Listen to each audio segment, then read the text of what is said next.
warahmatullahi wabarakatuh. Selamat siang. Salam Rahayu. Sebelum saya masuk pada materi, saya ingin mengajak kita semua untuk memanjatkan puji syukur kehadirat Tuhan Yang Maha Esa atas limpahan rahmat dan karunia-Nya lah, sehingga tugas yang diberikan oleh Pak Sony Junaidi selaku dosen pengampu mata kuliah Sosiologi Pendidikan bisa diselesaikan tepat pada waktunya. Untuk tugas atau presentasi yang akan saya sampaikan pada kesempatan kali ini dengan materi agen-agen sosialisasi. Kembali pada materi, sosialisasi adalah proses di mana seorang anak belajar menjadi seorang anggota yang berpartisipasi dalam masyarakat. Belajar, mengajar, melalui proses itu seseorang individu belajar menjadi anggota masyarakat. Itulah salah satu arti daripada sosialisasi. Kemudian, sosialisasi juga diartikan sebagai proses pendewasaan dan pematangan. Ada juga yang mengatakan proses belajar tentang peranan-peranan dalam masyarakat. Selanjutnya adalah mekanisme dan tujuan. Mekanisme yang paling ampuh dalam interaksi atau dalam sosialisasi adalah interaksi dan penyatuan diri dengan orang lain. Ini menurut Herbert Mead. Mekanisme di atas dengan tujuan, sosialisasi baru dianggap tercapai jika orang yang bersangkutan membatinkan apa yang disampaikan oleh orang luar. Arti penting sosialisasi. Sosialisasi merupakan suatu proses yang amat besar pengaruhnya bagi kalangan masyarakat atau anak, bagi kelangsungan keadaan tertib di masyarakat. Melalui proses sosialisasi itulah norma-norma sosial dapat diwariskan dan diteruskan antar generasi sehingga tertib sosial dapat tercapai. Dua upaya agar terwujud tertib sosial. Yang pertama, melakukan proses transfer nilai dan norma sosial melalui proses sosialisasi kepada individu, warga, masyarakat. Juga melakukan kontrol sosial melalui sarana pemaksa atau sanksi, baik dengan penggunaan kekuatan fisik ataupun psikis. Teori Mead tentang sosialisasi menguraikan tahap-tahap pengembangan diri manusia. Manusia yang baru lahir belum punya diri. Diri manusia yang berkembang secara bertahap melalui interaksi dengan anggota masyarakat lain. Pengembangan diri manusia melalui tahap play stage, game stage, and generalized order. Tahapan pengembangan diri menurut para ilmuwan Herbert Mead, play stage baru diartikan seorang anak mulai belajar mengambil peranan orang-orang yang ada di sekitarnya. Namun, anak belum paham sepenuhnya peranan yang ditirunya. Kemudian game stage, anak tidak hanya telah mengetahui peranan yang harus dijalankan, namun paham pula peranan yang harus dijalankan oleh orang lain dengan siapa dia berinteraksi. Generalized order dapat diartikan seseorang dianggap telah mampu mengambil peranan yang dijalankan orang lain dalam masyarakat. Seseorang telah mampu berinteraksi dengan orang lain dan mampu mengambil peranan orang lain itu sendiri. Inilah tahapan pengembangan diri yang dimaksud oleh teori Mead tadi.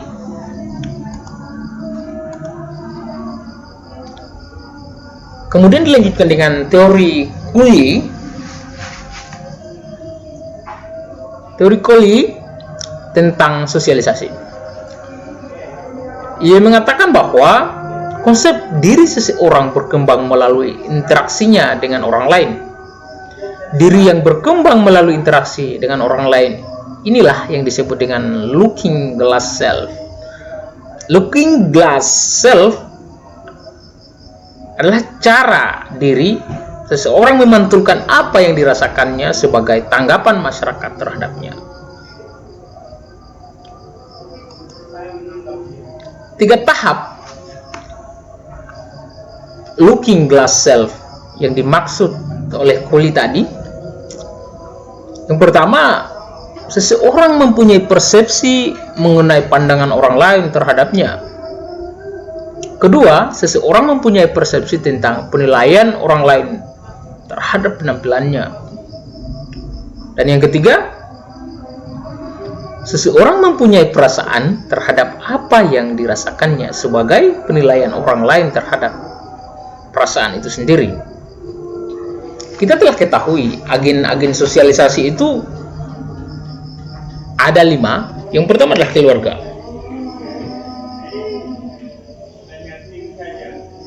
Pada awalnya kita sudah berada dalam agen sosialisasi terdekat kita, yaitu keluarga, yang terdiri dari orang tua dan saudara kandung kita, nenek, kakek, paman, semua yang tergolong dalam keluarga itu. Atau bisa juga yang bukan kerabat dekat, seperti tetangga, babysitter, pekerja sosial, petugas setempat, dan atau pembantu rumah tangga. Peran orang tua sebagai tahap awal dalam agen sosialisasi memegang peranan penting. Menurut Gertrude Jaeger, peran agen sosialisasi pada tahap awal, terutama orang tua, sangatlah penting. Komunikasi dan kontak sosial pertama yang akan kita dapat adalah di lingkungan keluarga kita. Sehingga apapun yang kita lihat dan rasakan yang pertama pasti terletak pada keluarga kita. Kita lahir dalam lingkungan keluarga. Disinilah pertama kalinya kita mengenal lingkungan sosial dan budaya, serta mengenal seluruh anggota keluarga, yaitu ayah, ibu, saudara, dan kerabat terdekat lainnya.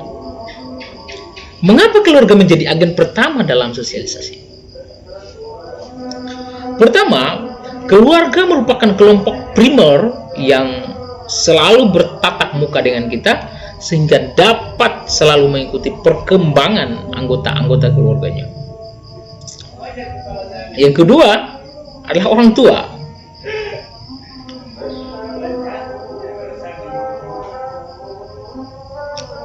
Orang tua mempunyai kondisi yang tinggi untuk mendidik anak-anaknya, sehingga menimbulkan hubungan emosional, di mana hubungan ini sangat diperlukan dalam proses sosialisasi. Ketiga, adanya hubungan sosial yang tetap, maka dengan sendirinya orang tua mempunyai peranan yang sangat penting terhadap proses sosialisasi anak. Proses sosialisasi yang dilakukan dalam keluarga orang tua bisa dengan cara memberikan dorongan atau motivasi kepada anak-anaknya tentang perilaku dan tindakan yang baik dan aturan atau norma di masyarakat tersebut. Yang kedua,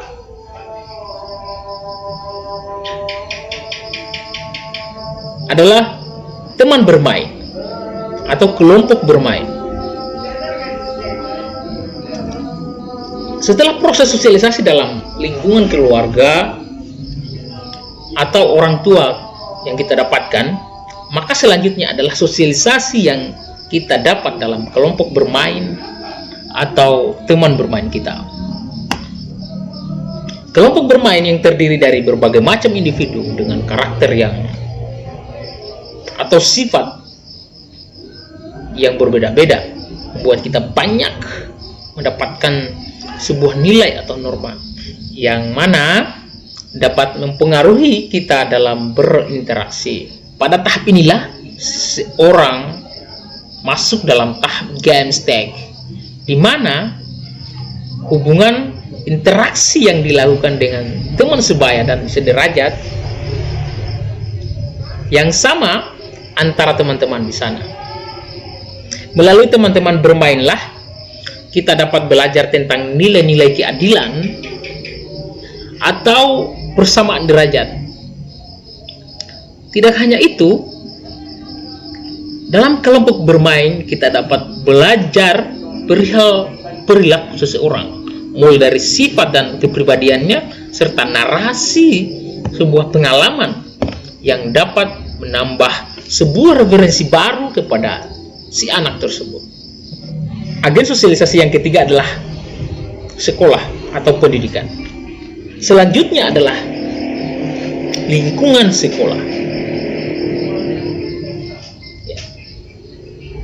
Lingkungan sekolah ini adalah salah satu agen pembentukan perilaku, sikap seorang anak akan lebih luas dalam lingkungan sekolah atau dunia pendidikan. Ranah pendidikan menjadi agen media sosialisasi yang luas daripada keluarga ataupun teman bermain.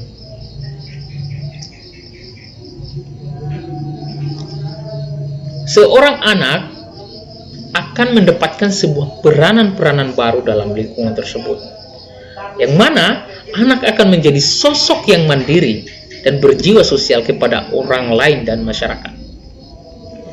Salah satu contohnya yang mungkin bisa kita lihat, yang mungkin bisa kita temui, yaitu adalah pemberian reward atau hadiah atas prestasi yang didapat seorang anak, seperti mendapatkan juara kelas, juara lomba, dan sejenisnya. Disinilah letak bagaimana media sosialisasi sekolah lebih luas cakupannya, karena seorang anak akan mendapatkan peranan baru dan bisa bersaing serta mandiri dengan sendirinya. Selain itu juga kita mendapatkan pelajaran-pelajaran yang beragam dari guru dan teman diskusi kita dalam ranah pendidikan. Menurut Robert Drebin berpendapat bahwa yang dipelajari anak di sekolah, di samping membaca, menulis, dan berhitung, ada aturan tentang atau mengenai kemandirian, ada aturan tentang mengenai kemandirian, prestasi, universalisme, dan spesifitas seperti itu.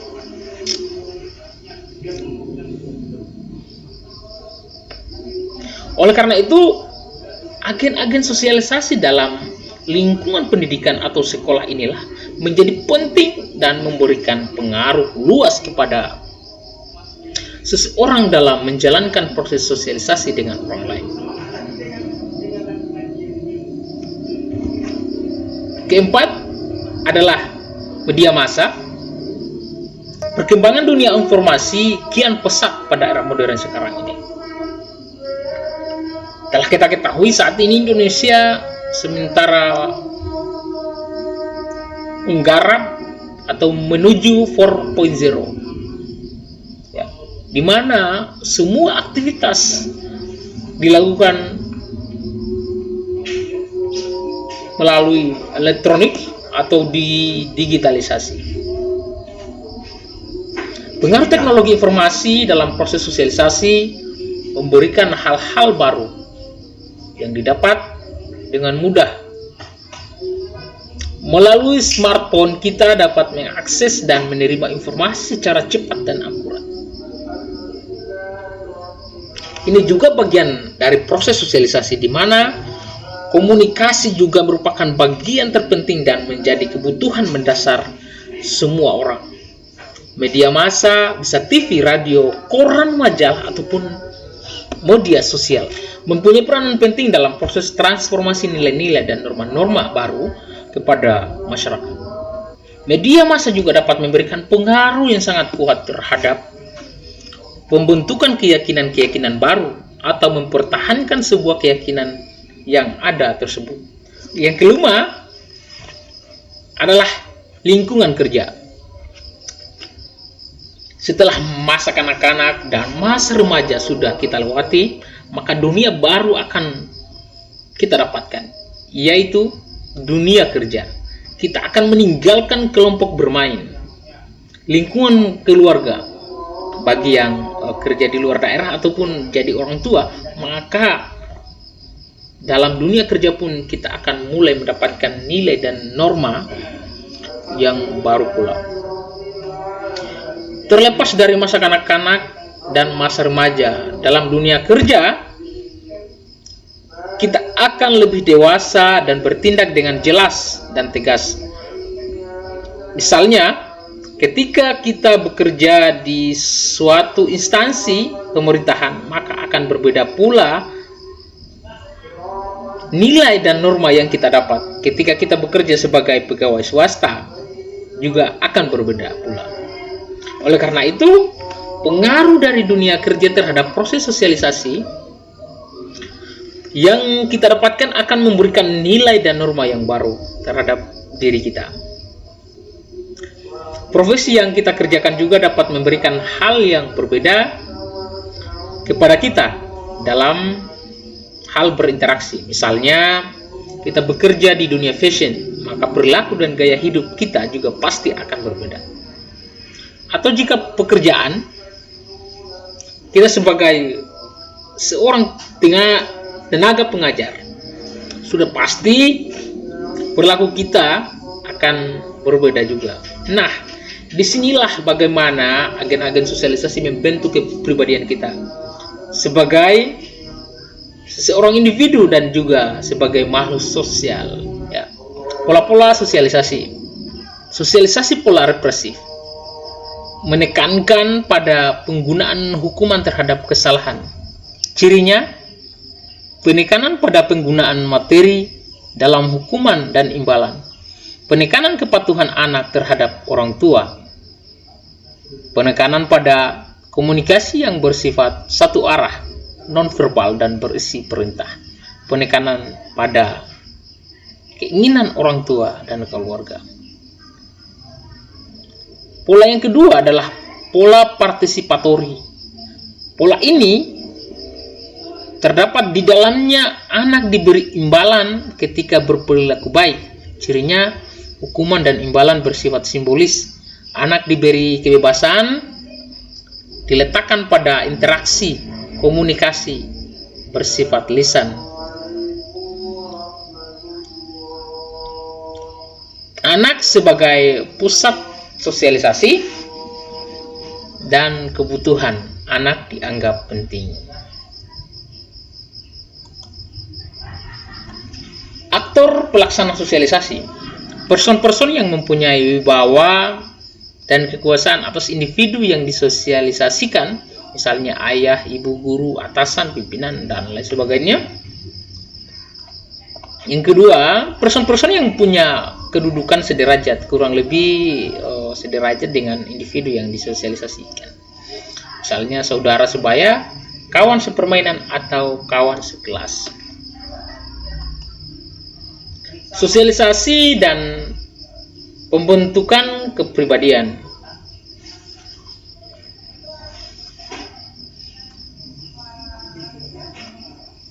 Proses sosialisasi yang dikerjakan tanpa lewat proses interaksi sosial. Proses sosialisasi yang dikerjakan secara sengaja lewat pendidikan dan pengajaran. Inilah bagian-bagian daripada sosialisasi dan pembentukan kepribadian itu sendiri.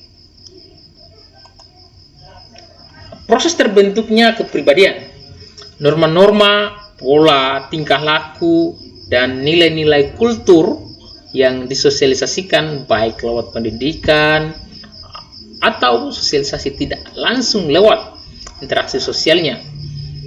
Kesemuanya diterima dan diperhatikan oleh individu yang tengah terbentuk kepribadiannya. Selanjutnya diinternalisasikan ke dalam mentalnya. Setelah itu di dalam mental tersebut kesemuanya diorganisir sehingga terbentuk menjadi organisasi kepribadian. Konsep-konsep pentingnya misalnya signifikan other meet adalah orang-orang penting dengan siapa orang berinteraksi dalam proses sosialisasi. Seperti yang dimaksudkan oleh Mead tadi, ada generalism order, peranan semua orang lain yang dalam masyarakat dengan siapa seseorang berinteraksi. Agen sosialisasi adalah pihak yang melaksanakan sosialisasi. Inilah konsep-konsep pentingnya dalam sosialisasi. Selanjutnya adalah internalisasi, adalah proses pemberian atau proses peresapan nilai norma dan sebagainya ke dalam ingatan, perasaan dan batinnya. Sekian dari saya.